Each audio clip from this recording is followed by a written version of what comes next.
አራት ማግባት አትችልም። ወንድ ልጅ ግን አራት ያገባል። ሪሊ? አዎ አራት። አንተ አራት ሚስት የማግባት ሙሉ መብት ነው ያለ። ወንድ አራት ማግባት ይችላል። ሴት ግን አራት ማግባት አትችልም። እሺ ወንድ ልጅ አራት ሚስት ማግባት እንግዲህ ይችላል። አራቱም ጋር ይሄዳል። ይሄ ደግሞ ዝሙት ነው። አንቺ አራት ማግባት ትፈልጊ ነበር? በጣም ነው የምጣለው። አባቴ ሁለት ሚስት ነው ያለው። ኦኬ አንቺ መጣዩ ሴቶች አራት ማግባታቸውን አለማግባታቸው ሳይሆን ዝሙቱን ለምን ይስፋፋል? ወንዶች እንዴት ከበላያችን ላይ ሌላ ሴቶች ይሸማምራሉ? ሌላ ሴት እንዴት ያገባሉ? እናቴ እንግዲህ እንደዚህ አይነት ከእውቀት ነፃ የሆኑ ሰዎች በሃይማኖት ጉዳይ በማይመለከታቸው ማህበረሰባዊ ጉዳዮች እየመጡ ተንታኝ ነን ወይም ደግሞ እኛ አዋቂዎች ነን ብለው ሶሻል ሚዲያ ላይ ሲወራጩ እናያቸዋለን። እንደዚህ አይነቷ ገልቱ ደግሞ ከአንድ ሃይማኖት ወደ ሌላ ሃይማኖት ቀይራ እየተቀያየረች ይሄ ምንድነው የሚባለው ጉልቻ ቢቀያየር ወጥ ያጣፍጥም የሚባለው ነገር አሁን ገባሽበት ሃይማኖት ውስጥ ገብተሽ ምን ያክል ሰው ሊያምንብሽ ይችላል? አንቺስ ስለዚህ ሃይማኖት ምኑ ገብቶሽ ነው ሃይማኖት የቀየርሽው? መጀመሪያ በእርግጥ ሃይማኖት የግል ነው፣ መቀየር ይቻላል።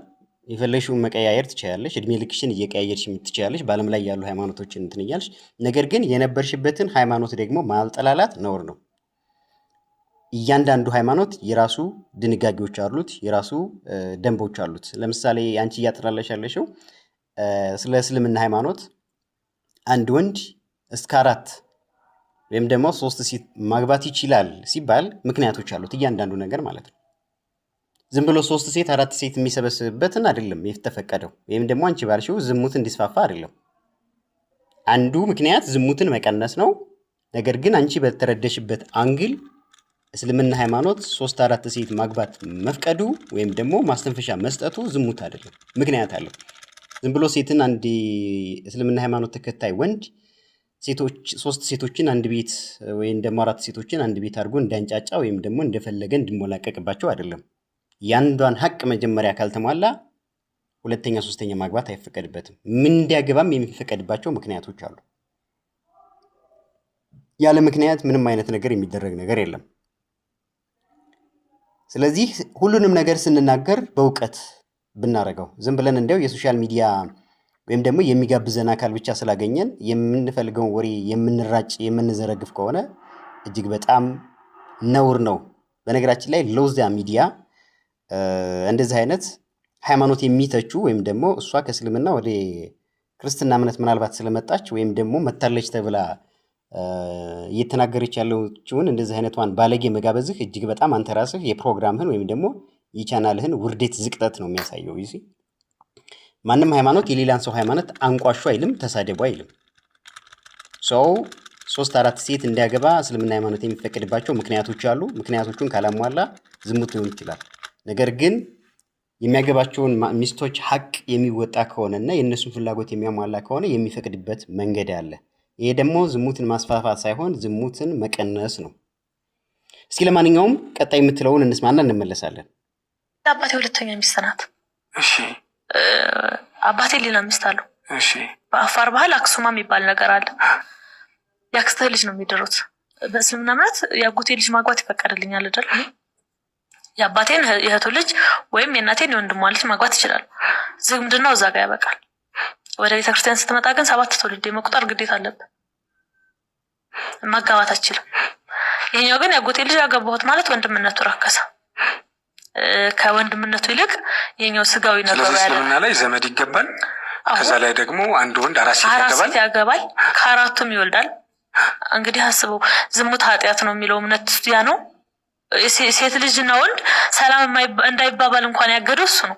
የእስልምና እምነት ወንድና ሴት ሰላም እንዳይባባል ሀጅ ነብይ ነው። ወይም ወደ ወሲብ ይገፋፋሉ በተነካኩ ቁጥር ብሎ ነው የሚከለከለው። ግን 4 ሚስት አግባ ብሎ በተዘዋዋሪ ደግሞ እምነቱን ሽፋን አድርጎ ሸሪዓውን ሽፋን አድርጎ ዝሙትን ይፈቅድላቸዋል። ሰው በጣም ነበር የምጣለው። ሌላውን ተውና ወንድሜን አግብቼ በመጣ እንኳን እምነቱ ምንም አይለኝም።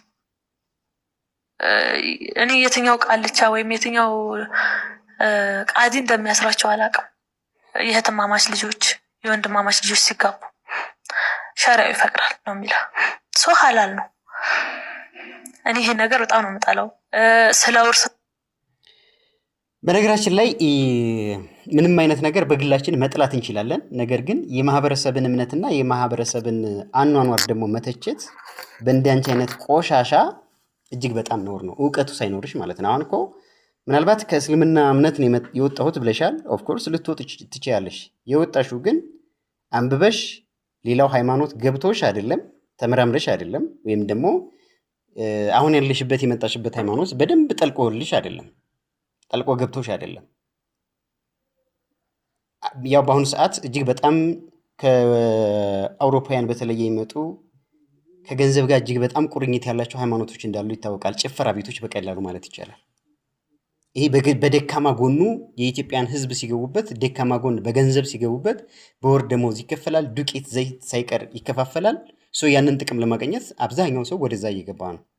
እንደዛ ራስሽን ሽጠሽ ካልሆነ በስተቀር ሃይማኖቱ በፊት የነበርሽበት ሃይማኖት በደንብ አልገባሽም። አሁንም ዝም ብለሽ ተጎትተሽ ነው፣ በጎርፍ ነው የሄድሽው። በእውቀት ምንም ነገር ምክንያታዊ አድርገን አሁን የሆነ ነገር ስንተች በነገራችን ላይ በእውቀትና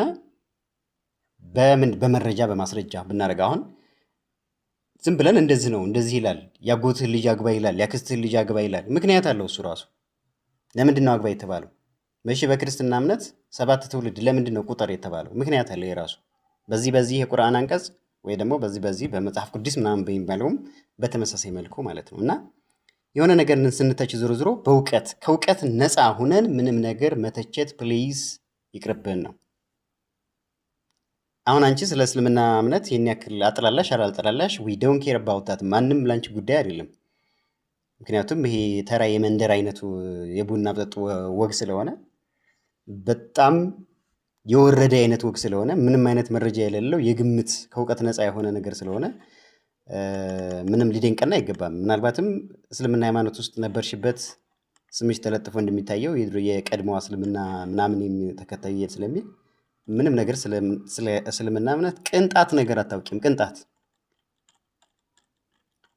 የማንንም ሃይማኖት ዝም ብሎ ከመሬት ተነስቶ ማንም አንቋሹ አይልም። አሁን ያለሽበትም ሃይማኖት ቢሆን አንቋሹ አይልም፣ ተሳደቡ አይልም፣ ወይም ደግሞ የሌላን ሃይማኖት አጥላሉ የሚል የለም። ከቻላችሁ ሰብካችሁ አምጡ ሊል ይችላል። ማንኛውም ሃይማኖት ወደኛ ሃይማኖት አምጧቸው ሊሆን ይችላል፣ አሳምናችሁ።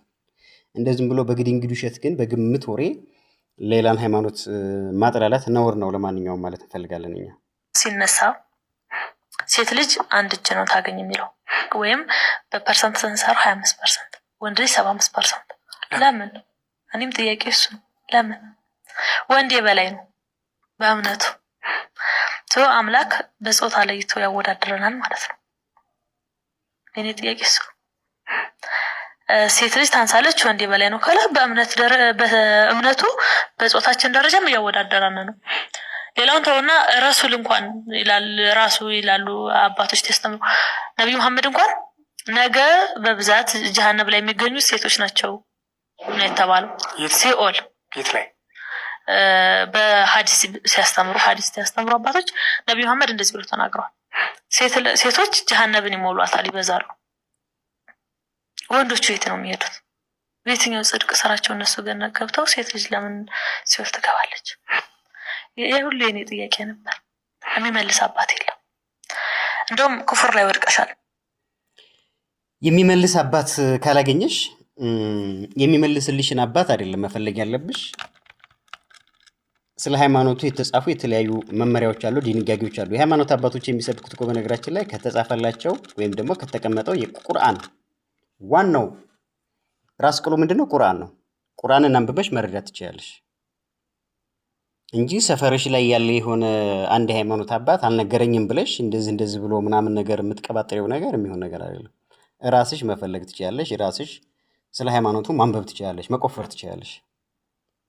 ለዛ ነው በመረጃና በማስረጃ ምንም አይነት ነገር እናውራ ያለ ምክንያት ዝም ብለን እንደ ሶሻል ሚዲያው ተመቸን ብለን ወይም ደግሞ የሆነ እንደዚህ ዩቲዩብ ላይ ወይ ደግሞ የሆነ ሚዲያ ላይ ተጋበዝን ብለን ዝም ብለን አፋችንን የምንከፍት ከሆነ ውስጣችን ባዶ መሆኑን ነው የሚያሳየው።